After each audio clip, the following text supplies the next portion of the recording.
Hello and welcome to CATSweek. I'm Martin O'Neill. On March 23rd, the Monroe County Election Board discussed their response to the claims that a candidate for Bloomington City Council was running for office under a false address. A previous member of the board, Guy Loftman, served as proxy for current board member David Henry. Henry is the chair of the Monroe County Democratic Party and recused himself from the conversation. My name is Guy Loftman. I'm serving as proxy for David Henry concerning this matter, from which he felt it was appropriate to have somebody else step in. I'm practiced law for Monroe County for 40 years. I was on the election board previously, so he felt that experience might be helpful, and I was glad to help out. Loftman outlined what he knew about the case of David Wolf Bender. Loftman said that he believes they should open an investigation and have a public hearing where Bender is able to speak. By way of context, I've looked at everything that I've had an occasion to, had the opportunity to, since I was asked to do this. And here's what I understand. Is the records show that Mr. David Wolf Bender filed to run as a common council candidate in District 6 in the upcoming primary. A February 17th, 2023 IDS article reported Mr. Bender did not live at the address in District 6 at which he said he lived in his candidacy declaration. Election board member Donovan Garlett, as I understand it, has requested an investigation. County attorney Molly Turner King has provided a very helpful memorandum of applicable law. And I have looked up and found a portion of the statutes which I think is important. And it's Indiana Code 3-14-1-1, which states in pertinent part, a person who knowingly, part 2, files a declaration of candidacy knowing any part thereof to be falsely made, commits a Class A misdemeanor.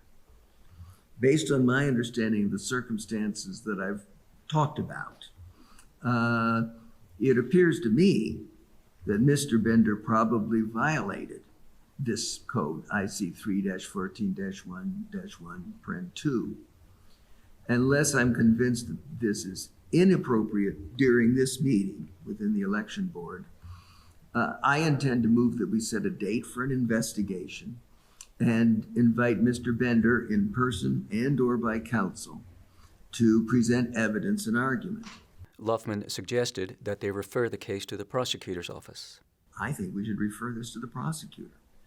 And then we don't have to figure out how to issue subpoenas. And frankly, I practiced law in 40 years and I'm still not a very good investigator. And, looking at witness statements and all that, whereas the prosecutor has very professional investigators inside their offices and inside in the police department who I think can do a thorough job. And if the prosecutor says, we're going to prosecute, that's the prosecutor's job. If the prosecutor says, we don't think there's enough here to prosecute, that's their job. But my job isn't to determine prosecutorial merit. My job is to determine whether it looks to me like a criminal act might have occurred, and if so, refer to the prosecutor. Board Chair Donovan Garlett asked for clarification on which election codes were applicable. County Attorney Molly Turner King responded. Well, I don't know that the voter registration, I don't know that I would say the voter registration statute isn't applicable. So of the 4 that you identified, only one of them has a criminal penalty tied to it. And so in the election code, under Chapter 3, Article 14, it lists offenses that, if violated, would constitute a violation of the election law and a criminal offense.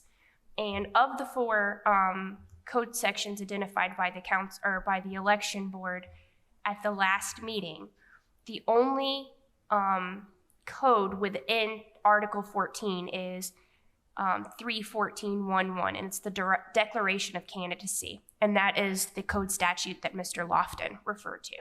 And so a violation of that statute's criminal penalty constitutes a misdemeanor.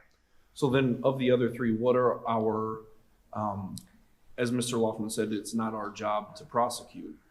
It is our job to just make sure that we do or do not refer that to the proper authorities. I think I'm speaking on behalf of the board in that manner. With regard to the other three, what is our duty and or our right with respect to those three potential violations of election code? So in Code Section 36531, it says if after the judgment of the election board, after a hearing with due notice, is the belief of the election board that a person has engaged in or is about to engage in an act that constitutes a violation of a provision of this title, meaning the election code, the board shall take the action it considers appropriate under those circumstances.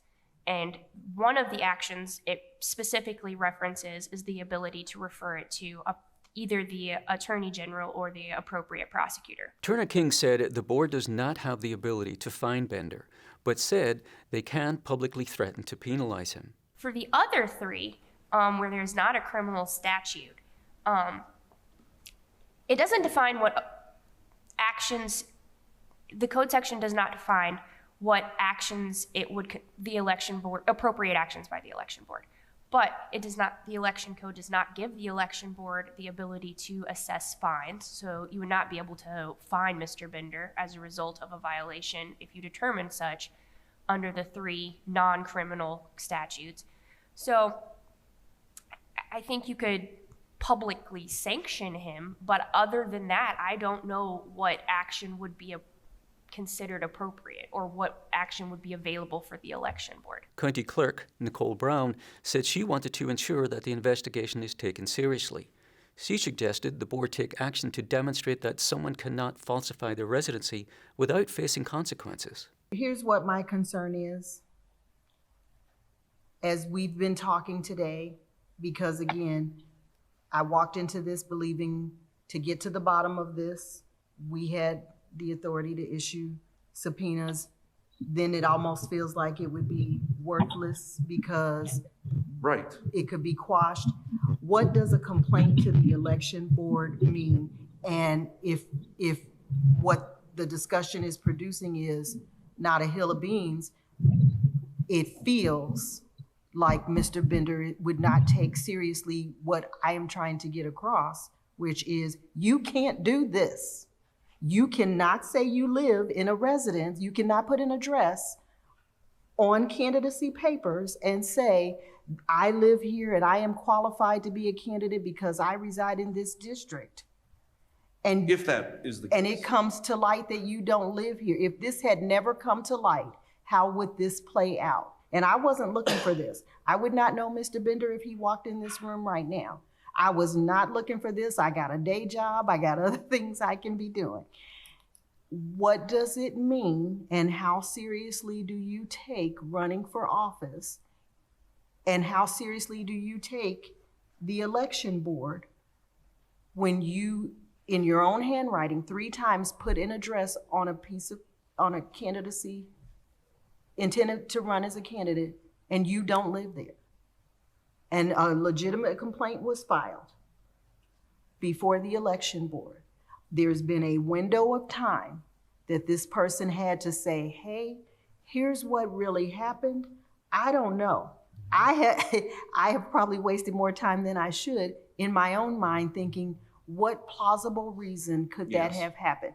Did he try to purchase that property with the owner? Which again is why I'd like to talk to the owner. Did he make you an offer to purchase and you changed your other mind? Did he think he'd be living there and be able to be sworn in, after election day? There's some things that owner could answer in the spirit of, Right. I respect you as a board and I want you to get to the bottom of this because this involves my property. So now it feels, and I'm just telling you how it feels with me. You all are free to feel how you feel. It feels like what has come out in this meeting is a complaint before the board means absolutely nothing. And that means somebody will do this again. Ergo, let's, in my humble opinion, consider, I'm not saying we have to make a decision today. We've got a May 18th hearing date set. In my opinion, let's consider turning what we have in good faith over to the state police and say, if there are charges to be had here, we trust you. If there are no charges, please report back to the election board, and we move forward. The board set an official hearing date for May 18th to hear from David Wolf Bender. On March 23rd, the Monroe County Commissioners heard from Planning Department Director Jackie Nestor-Jellin, who informed the Commissioners that the Planning Department will be holding focus group meetings for the County Development Ordinance. I do have one update for you, and that's in regards to our focus group meetings that we're going to be hosting for the County Development Ordinance tomorrow evening. So I'm going to go ahead and share my screen to review the monroecdo.com website, which is a great resource for anyone wanting to get the latest updates on the County Development Ordinance.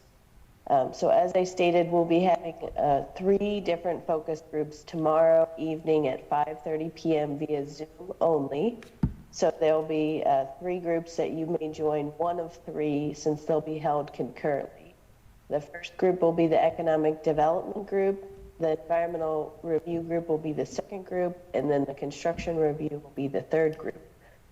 We have included now links to the PowerPoint presentations that staff will go over in the beginning, and then there'll also be guided questions for you to look at under these PowerPoints.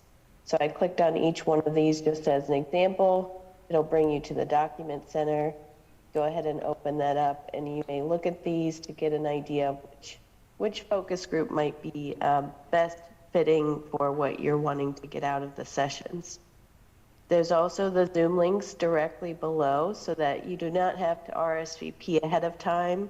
You can just go ahead and click the link to the group that you would like to join. Just make sure that you're going to the right Zoom room for the group that you would like to attend. Following these meetings, we will go ahead and post the recordings of these Zoom meetings in the on the website, so that if you wanted to attend multiple meetings or understand what was discussed, you'll have an opportunity to review that at a later time.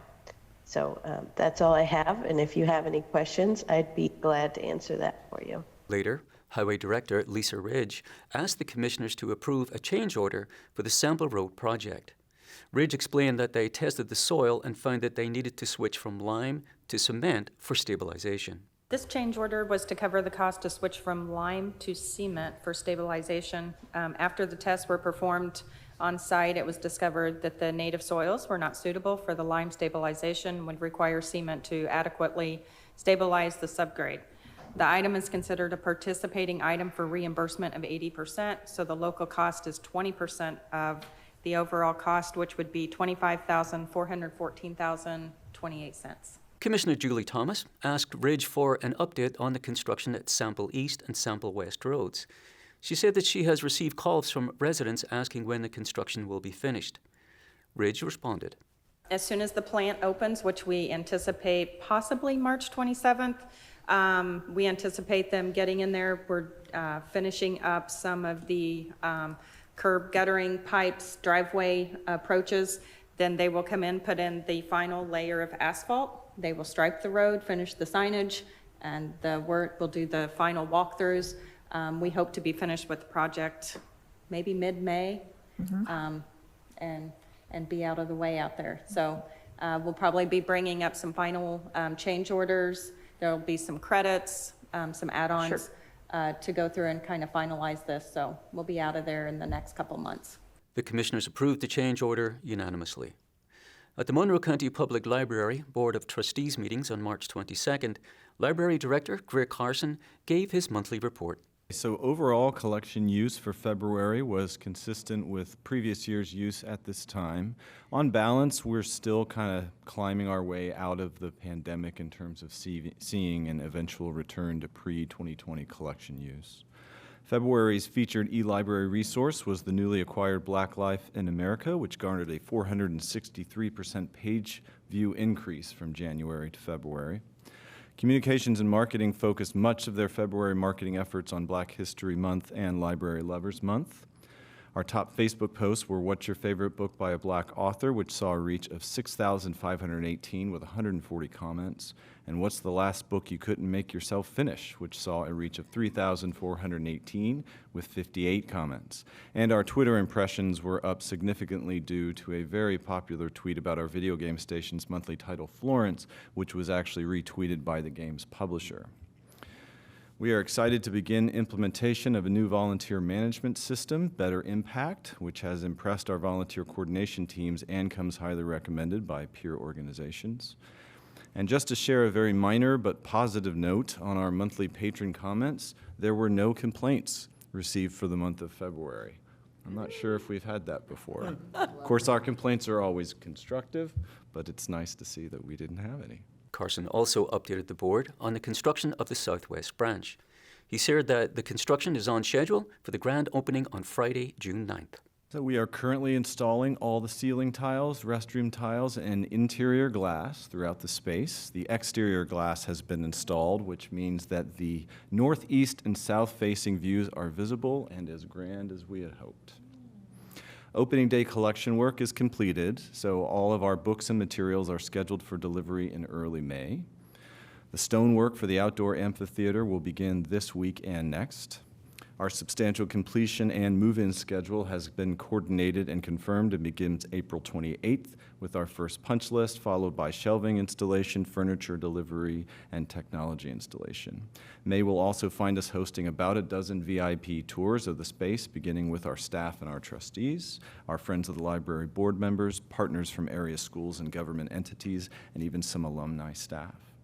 We expect a few final change orders for next month's meeting specific to the temporary heating issue from back in December and January, and some minor bulkhead and ventilation adjustments in the building.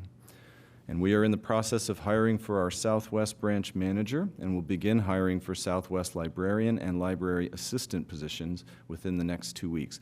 And of course, the big news is that our grand opening date is indeed Friday, June 9th. We look forward to holding a wonderful grand opening celebration for the public that day, including food, performances, tours, and of course, lots of use of the building and checking out of materials. And we will then begin normal hours of operations on Saturday, June 10th. Next, the board heard from the library's Human Resources Director, Kyle Wickemeyer-Hardy, who presented proposed changes to the library's bereavement leave policy. This is a return of our bereavement leave to the way it was prior to our 2010 labor management agreement. There was a lot of misunderstandings of what this was about. So we're back to all benefited staff having access to up to 5 days of leave, dependent on individual need, involvement in funeral, planning, travel, and other circumstances. And so the policy changes have been updated, and reviewed by a labor management committee and the leadership group, and there were no changes. I do have one notation on the paragraph that includes at the end of this, people may request additional benefit leave if needed, with the approval of the library director, and we need to cross out or associate director since that position no longer exists. So that's the only adjustment. Board member Carrie Esseray supported the change to allow staff members to ask for additional time off if needed. She asked if the 5-day allotment was per bereavement leave request. Kyle Wickemeyer-Hardy responded. I'm very glad to hear that they can get with the directors, just because this year I happen to have a mother-in-law die, a sister-in-law die, and it was all far away. So you just never know. No, you don't. And some people have to travel or they're more involved, and so we try to take those on a case-by-case basis. So it's 5 days per person. So like if your mother dies, you have 5 days. Is that correct? Yes, but you can also ask for additional if necessary.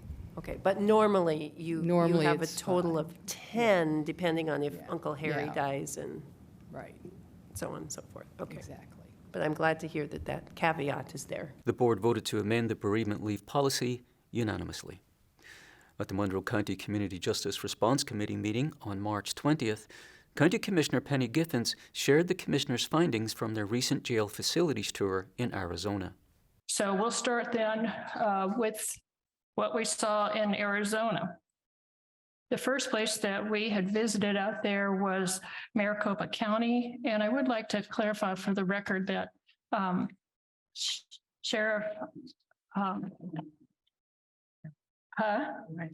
Arpaio ceased being the sheriff out there, I think, in 2016, and that we visited one of the 5 jails in Maricopa County. This was a new jail that had been completed just 2 years ago, and it was divided into different sections. Basically, there was an intake, transfer, and release section. There was something that was a short-term hold area, and then there was what was called the Watkins area. And so I think it would be best if we started with the intake, transfer, and release section, because that was the first part that we saw. And I want to say this is quite a large facility. The commander who took us through, Captain Mossman, said that if she leaves her office and walks all the way to the Watkins area, it's 5,500 steps. So this is quite a large facility. The actual processing and jail parts of it were a single story, which is what we've all been hearing in terms of what's recommended. The only part that I remember seeing that was second story was where they kept people's possessions. And that was a specially designed room. They had 2 officers that were responsible just for overseeing the people's possessions. They were stored in vacuum packed bags, and there was video on there every day. And every day they did a log of what they were collecting, so that they had a very firm idea of what people's possessions were. So for me, one of the pros was that they had a separate dedicated room with separate dedicated officers that oversaw inmate possessions. Committee member Jennifer Crossley commented that Maricopa County's population is larger than Monroe County's, and asked if there was a purpose behind looking into this particular jail. Giffens responded. The impetus for the trip was largely driven by going to look at a crisis center that was in Pima County, which is Tucson. And so because we were headed out there to look at that, which is pretty unique, we wanted to see other things along the way. We didn't want to just make it a one-stop kind of trip. And the way they have things set up was different than what we saw in at least the jails that I visited in Indiana, with regard to how people are processed. And also, once they are in the facility, they try to allow people as much freedom as possible. And one of the things that they did in the actual jail part was what they call direct supervision. And they had an officer inside the pod with the individuals. And so in addition to having cameras and a central kind of observation post, they had somebody in there on a regular basis. This was also the only facility that I have seen where each kind of unit had its own recreation area. And they basically could go out there almost any time that they chose during the daytime. They weren't restricted. They didn't have to be transported. It really reduced the personnel that was available. And also the attitude was, we want to treat you how we want you to behave once you leave here. The philosophy was to give you I'm not saying this correctly, but is to be as positive about your time there as possible, so that the better you behave, the better you were treated. In the unit that we saw, or one of them, like I said, you could basically go out to the rec yard anytime you wanted. The group could decide whether they could do basketball, do volleyball. The day we were there, it was a very energetic volleyball game. There was a hot water dispenser off on one side. So if you had your ramen or something else that could be that you needed something hot for, it was right there. You could stir it in. There was a big, enormous day room with individual chairs so that it wasn't just the table and the seat bolted down to the floor. It could be moved around. We saw rocking chairs, which were very soothing to certain people. There was a big 75-inch TV that would give people an opportunity for something to do. And one of the comments we heard was, with the direct supervision model, if people were good, instead of saying, okay, lights out at 10 p.m., you can stay up till 11:30. Instead of saying, here's what you're going to watch today on TV, we've got 3 different movies scrolled up. Which of the 3 do you want to watch, or do you want to watch first? The other thing is, in that least restrictive unit, every single person in there, and they could hold up to 80 in that, every single one had a tablet to use. And they had, let me look for my numbers here. They had, I think it was 800 educational opportunities available on the tablet for each person to use. Now, that's a lot of money, but it also, if that provides people with education, provides them with things that they can stay busy and something to look forward to as they leave, hopefully it reduces recidivism as well. The next Monroe County Community Justice Response Committee meeting will be held on April 3rd. And that's all for CATSweek. Thanks for joining us. For CATS and WFHB, I'm Martin O'Neill.